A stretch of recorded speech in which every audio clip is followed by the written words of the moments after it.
बहुत बहुत धन्यवाद आप लोग हमारे पास आए।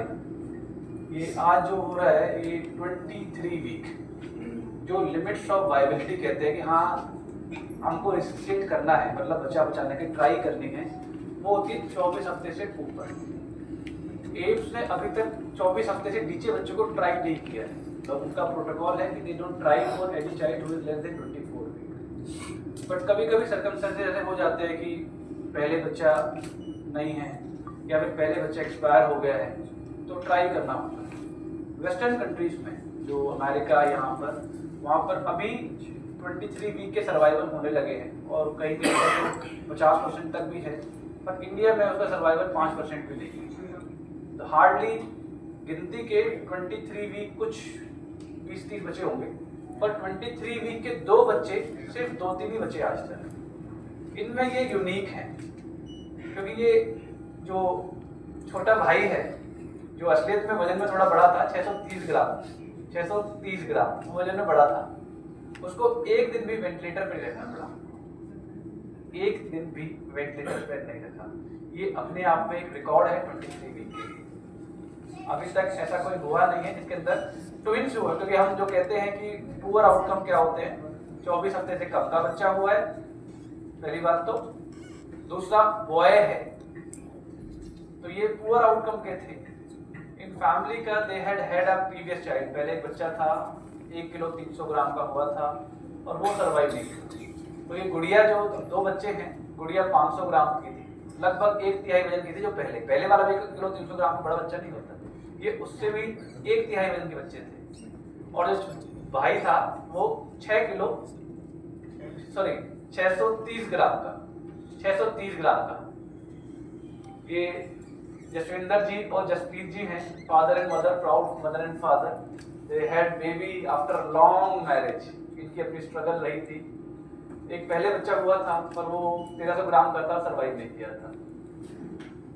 जब ये हमारे पास आए तो व्हाट कुड वी टेल, हमने बताया भाई 23 हफ्ते का बच्चा, वो भी ट्विन, नॉर्थ इंडिया में नहीं बचे हैं, एक भी ट्विन अभी तक नॉर्थ इंडिया में नहीं बचे हैं, और पूरे इंडिया में गिनती के 2 होंगे शायद से।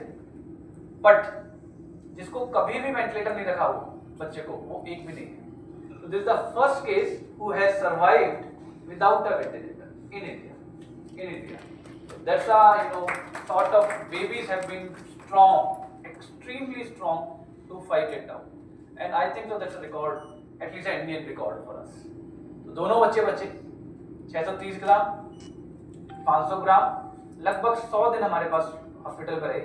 21 जून को हुए थे और 27 सितंबर को डिस्चार्ज हुए बेटा, और गुड़िया उसके 3-4 दिन बाद हुई। एंड अच्छी बात ये रही थी, हॉस्पिटल में रहते रहते इनको ब्लड का इन्फेक्शन, हम कहते हैं सेप्सिस, बैक्टीरियल इन्फेक्शन एक बार भी नहीं हुआ। जहां तक हम कहते हैं यूजुअली ऐसे बच्चे जहां मैं ट्रेन हुआ वहां 23 वीक के कुछ बच्चे बचते थे, बट कभी भी हम 10 दिन से पहले वेंटिलेटर हटा नहीं पाए, एक बार भी नहीं। ये वेंटिलेटर पे गई ही नहीं, एक। और दूसरी जो गुड़िया वेंटिलेटर पे गई थी वो भी सिर्फ 3 दिन की, सिर्फ 3 डेज। ये कोई विश्वास भी नहीं करेगा, पर पेरेंट्स हैं, they can tell you that we are telling this with full honesty कि लड़के को तो वेंटिलेट किया ही नहीं। दूसरी अच्छी बात है, ऐसे बच्चे को हमको दूध पिलाने में, क्योंकि उनका सब बहुत ऐसा, जब आप फोटो देखोगे ऐसे लगेगा आंख तो दिखी नहीं है इसकी, हाथ पैर है नहीं, मेरी हथेली से छोटे थे वो, they were smaller than my hand. तो उसको हमने लाइन डालना, कैनुला लगाना, जहां भी टच करते थे वहीं ब्लड आ लेता था उसको, इतना छोटा था। जब जसवीर जी ने पहली बार देखा, वो तो याद भी नहीं है कि मैंने देखा है बच्चे को, वो कहते मैं तो इतना घबरा गया था, मेरे को समझ में नहीं आ रहा था हुआ क्या है।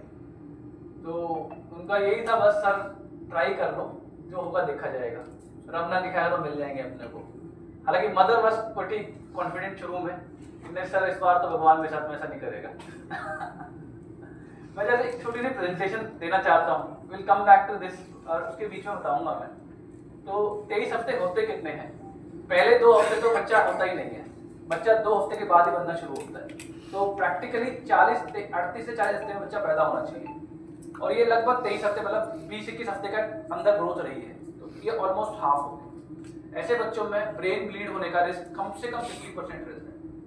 उसके बाद में लंग अच्छे ना बनने का रिस्क बहुत ज़्यादा होता है।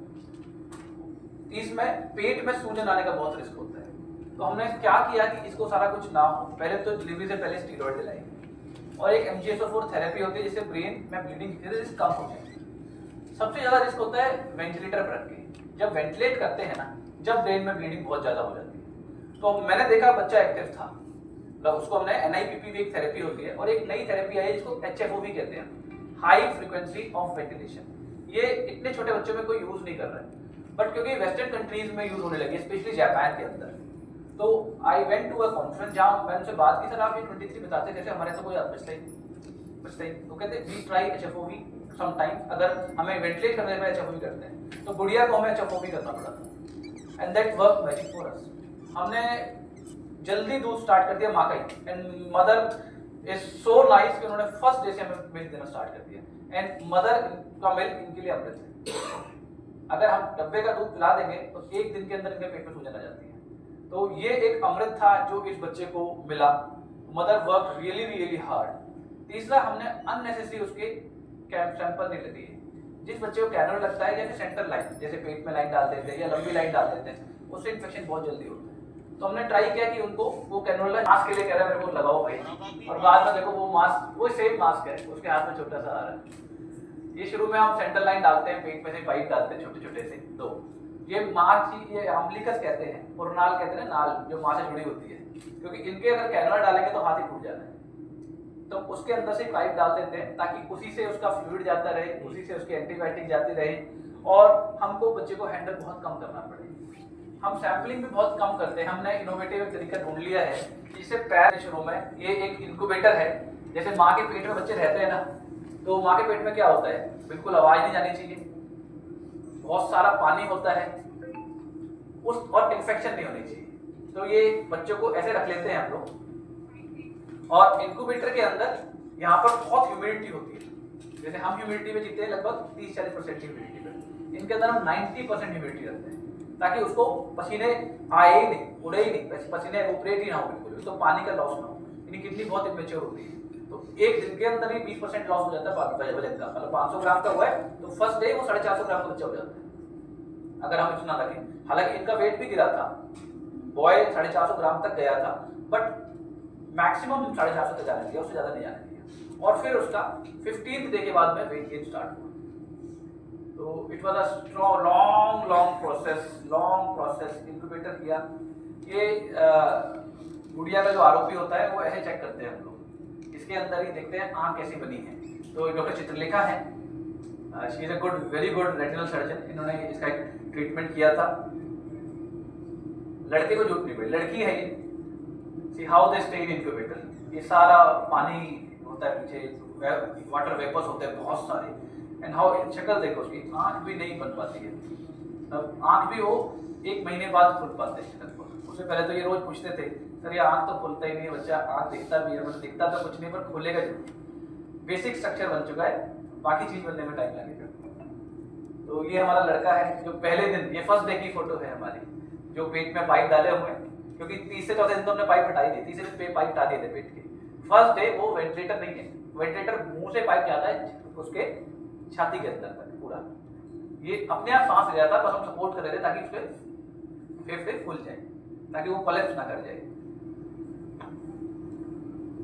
तो ये लड़की है 500 ग्राम की, 3 दिन तक वेंटिलेशन, जो एवरेज वेंटिलेशन वेस्टर्न कंट्रीज में, अमेरिका के अंदर 14 दिन का है, इंडियन सेटिंग्स के अंदर 3 से 4 हफ्ते का वेंटिलेशन है। This is some magic. Full feed by day 5, 5वें दिन फुल फीड पे आ गई थी, मतलब माँ का दूध पीते थे। हमने सारे कैनोला को हटा दिए थे सारे, टोटल 10 सैंपल करने पड़े, जबकि यूजुअली इंडियन सेटिंग्स के अंदर 50 से 60 करते हैं और 30 ब्लड बेस कर देते हैं, और पहले दिन के अंदर ही लगभग 10 हो जाते हैं। तो ये जितने हमने टोटल सैंपल किए हैं, 10 सैंपल, ये पहले 3 दिन के अंदर हो जाते हैं यूनिट्स के अंदर। डिस्चार्ज वेट 1700 ग्राम, 35 हफ्ते पर डिस्चार्ज हुए, लगभग 12 हफ्ते के बाद। बॉय का 630 ग्राम का, बड़ा था 130 ग्राम बड़ा था लड़की से। 0 दिन मैकेनिकल वेंटिलेशन, फुल फीड ये डे 5 नहीं डे 4 है आई थिंक सो, ऐसा नॉट मिस्टेकन, और सिर्फ 9 सैंपल करने पड़े, उससे भी एक कम, 1900 ग्राम का डिस्चार्ज हुआ था बच्चा हमारा। तो credit goes to the babies first of all and the parents who showed us hope in us. Babies were very strong, very strong. So this is a unique case. मैं एक्सट्रीम प्रीमेच्योर केयर के अंदर बहुत, तो अभी से आप चलो आपकी मेहनत वही है, इसको क्या भगवान का चमत्कार भी मान सकते हैं? आपकी तो मेहनत है ये जो आपने ट्रीटमेंट तो सारा भगवान का चमत्कार ही होता है जी। ये तो हम लोग क्रेडिट देते रहते हैं, और अगर मेरे को थोड़ा दिमाग भी ऊपर वाले ने दे दिया तो भगवान का चमत्कार ही है। सच बात तो ये भगवान का चमत्कार है, बिल्कुल इसमें कोई डाउट ही नहीं है। जो बिलीव करते हैं उनके लिए भगवान का चमत्कार। तो 23 हफ्ते के बच्चे ये कैसे संभव हो पाया? नॉर्मली हम 8 साढ़े 8 महीने नहीं, अभी साइंस हैज चेंज। सी जब मैंने नियोनेटोलॉजी करनी स्टार्ट की थी तो लगभग 12 साल पहले हम 1 किलो से कम बच्चे समझते नहीं थे कि बचते भी हैं, छोड़ देते थे। धीरे करके मेरे को समझ में आया नहीं है बचते हैं, 800 ग्राम बचते हैं। फिर मैं I went to Surya hospital Mumbai. Bombay में एक सूर्या हॉस्पिटल जो बहुत फेमस है एक्सट्रीम प्रीटर्म केयर के लिए, और वहाँ जितने भी फेमस सेलिब्रिटी होते हैं वहीं डिलीवर होते हैं, और वहाँ पर एक्सट्रीम प्रीटर्म का सबसे अच्छा सर्वाइवल है। नॉर्थ इंडिया में अभी भी सर्वाइवल नहीं है, वहाँ पर है। तो वहाँ मैंने पहली बार देखा यार बच्चे बचते हैं, और जब आप धीरे उस काम में लग जाते हो, गुरु का भी सपोर्ट मिलता है, आशीर्वाद मिलता है, तो कई बार गुरु के आशीर्वाद से बच्चा एक स्टेप आगे भी चले जाता है। तो अब मुझे समझ में आया हमारे यहाँ पर हम देखते हैं 24 हफ्ते का भी सर्वाइवल, मतलब कि अगर आप मेरे को 700-800 ग्राम का बच्चा दे दोगे तो 90% सर्वाइवल है। 600 ग्राम का बच्चा दे दोगे तो लगभग 70% सर्वाइवल है। ये दोनों बच्चे स्वस्थ हैं?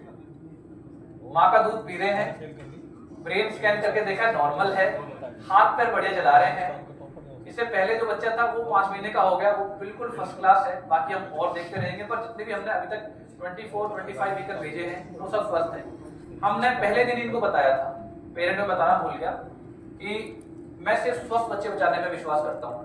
ऐसा नहीं कि अपने नाम के लिए मैं आपको बच्चा बचाऊंगा।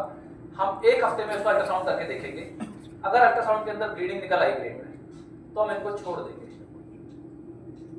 हम फिर इनके लिए हम मार तो नहीं सकते किसी को, पर एक्स्ट्रा ट्रीटमेंट नहीं बढ़ाएंगे। और इनका लकीली हमने 1 हफ्ते पर अल्ट्रासाउंड किया, 3 हफ्ते पर अल्ट्रासाउंड किया, 6 हफ्ते पर अल्ट्रासाउंड किया और डिस्चार्ज पर अल्ट्रासाउंड किया। चारों अल्ट्रासाउंड हुआ। मैंने देखा है यूनिट्स के अंदर जो छोटे बच्चे होते हैं, किसी को पता नहीं है, कोई इतना प्रॉपर ट्रेन नहीं है, कई बार हमारी गलती ज्यादा हो जाती है। जैसे हर किसी को वेंटिलेट कर देना, ट्यूब डाल के वेंटिलेट कर देना, या फिर डर के मारे एंटीबायोटिक लंबी चला देना, या फिर उसको माँ का दूध नहीं शुरू करना। हम लगभग 1 हफ्ते के अंदर हमने माँ को बच्चे को गोदी में दे दिया था।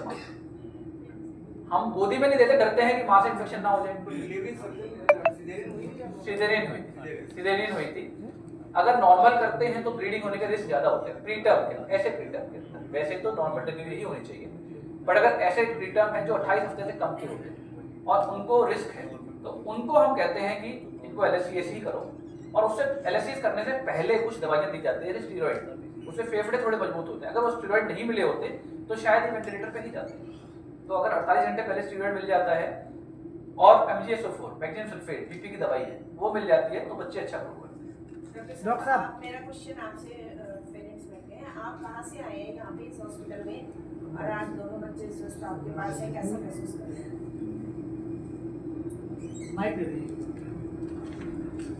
अभी कैसा महसूस कर रही हैं ये तो बोलने की बात ही नहीं है।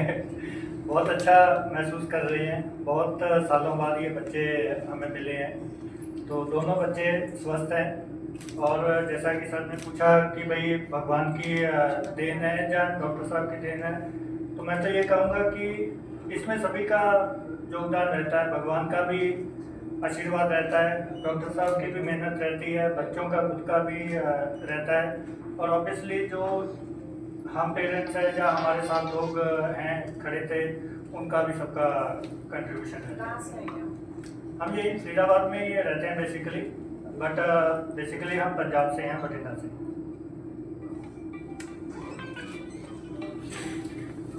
ये मेंशन कर रखा जो कि बताया कि जो बच्चा पहले आया था बाहर से, हम मरने वाला तो वो बच्चा स्वस्थ है? ठीक है, बिल्कुल स्वस्थ है। शायद वो आने में दिक्कत है, they are not from very good family, तो दूर भी रहते हैं, तो आने में उनको दिक्कत हुई थी। पर उन्होंने वीडियो भेजी हुई है, अगर आप चाहो तो मेरे फ़ोन में वो वीडियो कुछ दिन पहले भेजी थी, वो मैं दिखा सकता हूँ। बिल्कुल सर। डॉक्टर साहब मेरा सवाल ये है कि ये जो प्रॉब्लम आ रही है ये क्यों आ रही है और ये इनके कारण क्या है, रीजन क्या है? क्योंकि पहले लोग में ये इतनी सारी फैसिलिटीज़ नहीं थी, क्योंकि साइंस भी इतना आगे नहीं बढ़ा था, तब भी नॉर्मल डिलीवरियाँ हो जाती थी सब कुछ। अब ये क्रिटिकल केस क्यों बनते चले जा रहे हैं, क्या लग रहा है? देखो प्रॉब्लम तो शुरू से आ रही है, ये नई प्रॉब्लम नहीं है, ये सिर्फ अब हम ढूंढने लगे। पहले 500 ग्राम के बच्चे को अबॉर्शन समझते थे और अभी भी समझते हैं। अगर आप एम्स में जाओगे, एम्स के अंदर अभी भी 24 हफ्ते से कम के बच्चे को अबॉर्शन नहीं माना जाता है। तो अबॉर्शन तो पहले होते ही रहते थे। मेरी नानी, मैं यहीं से हूँ, परवल से आगे गाँव है रसूलपुर, मेरी नानी को 18 बच्चे हुए थे, मेरी माँ 18वें नंबर की है और 13 मरे थे, 13। तो अब वो बचने लगे, प्रॉब्लम शुरू से। पहले माँ भी कितनी मर जाती थी, गाँव के अंदर चले, मैं छोटा था गाँव में जाते थे, ये दूसरी औरत है इसकी, पहले क्या हुआ, बालक हो रहा था, मर गया, वो अब बचने लगे। तो साइंस हम ढूंढ रहे हैं कि अब ये एक हेल्दी कॉम्प्रोमाइज हो गया है भगवान और हमारे साथ। भगवान कहता है भाई तुम्हारे को मैं दूंगा ही। अगर एक ही औरत के सारे बच्चे बच जाए, एक महिला को एक उम्र में 10 से 15 बच्चे हो सकते हैं, अगर सारे बच्चे बच जाएं तो संसार में ही ना बचेंगे। तो हमने भगवान से एग्रीमेंट कर लिया कि भैया 1-2 करेंगे पर 1-2 बचाने।